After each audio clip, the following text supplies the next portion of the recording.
Dear journalists, as usual, at this time we'll hear about the situation in the east of Ukraine from Colonel Andriy Lysenko, a spokesperson of the President's administration on the issues of anti-terrorist operation. The floor is yours.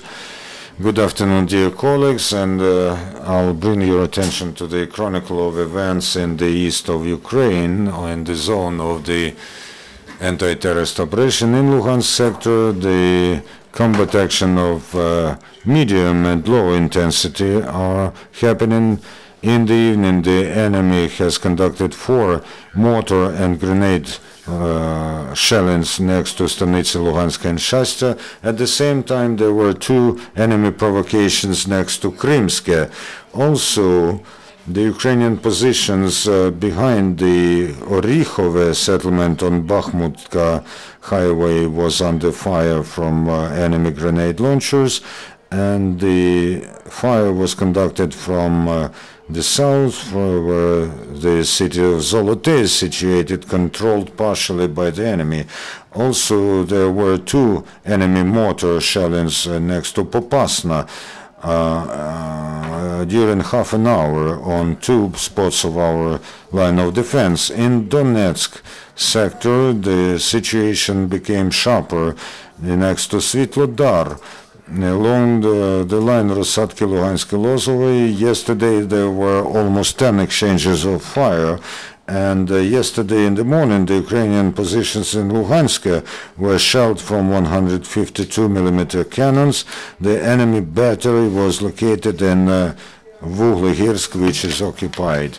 In contrast, in the vicinity of Gorlivka, the ceasefire holds almost ideally. Yesterday there was only 1 mortar shelling to the south, on the southwestern suburb of Gorlivka, next to Novohorodsk. Between Gorlivka and Donetsk yesterday there were 2 artillery shellings of our positions on the first and second lines of defense. They conducted fire from Krasny Partizan next to Gorlivka and from the city of Yasinvata. In the vicinity of Donetsk airport, the combat situation has not sustained changes yesterday. The artillery of invaders have again shelled Avdiivka. Now you see the photos of destruction in Avdiivka that were made by the monitors of the Joint Center for Coordination. The enemy fire was conducted from 122mm cannons located in the settlement Spartak at the very front line.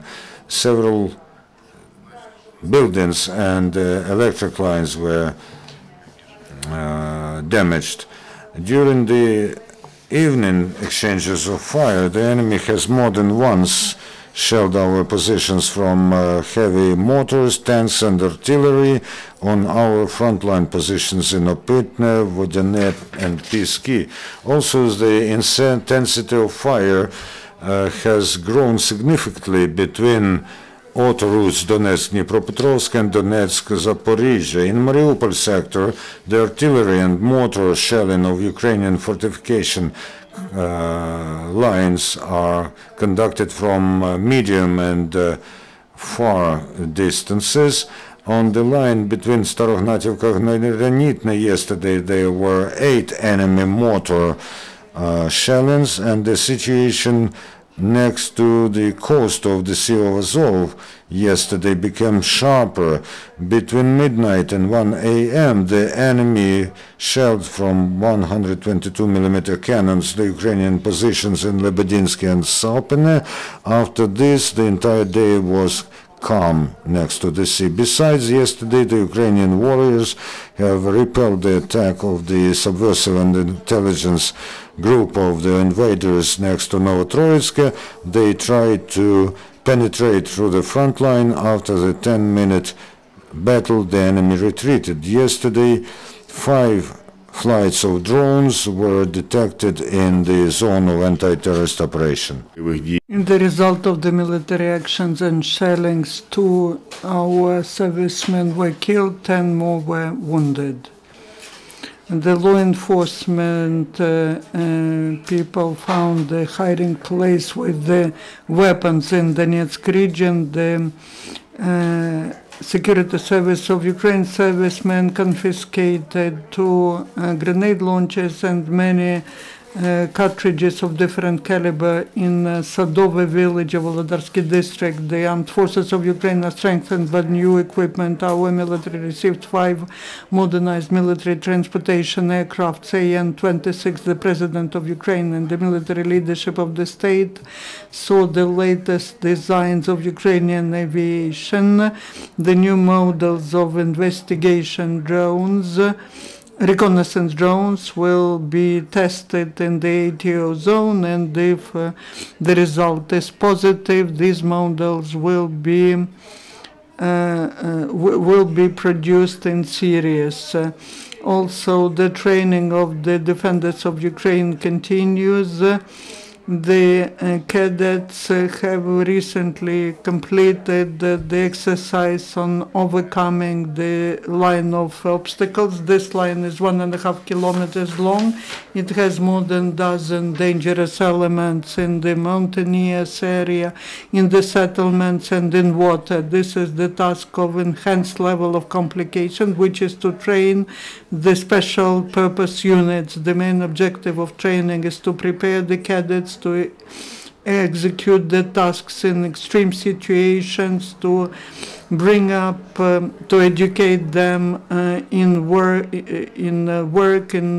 organized work in a team.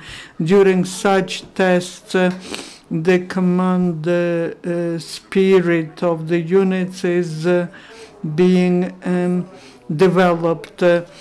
Ukraine is awarding their defenders almost 100 military reconnaissance servicemen of the 8th Regiment of Special Purpose received the orders and medals of the Ministry of Defense and the General Headquarters of the Armed Forces of Ukraine. Also, more than 70 soldiers, sergeants, and officers are included into the book of honor of the military units for exercising their military duties during the ATO. Unless there are no questions to the Colonel, thank you. The next press briefing will take place at 1 o'clock.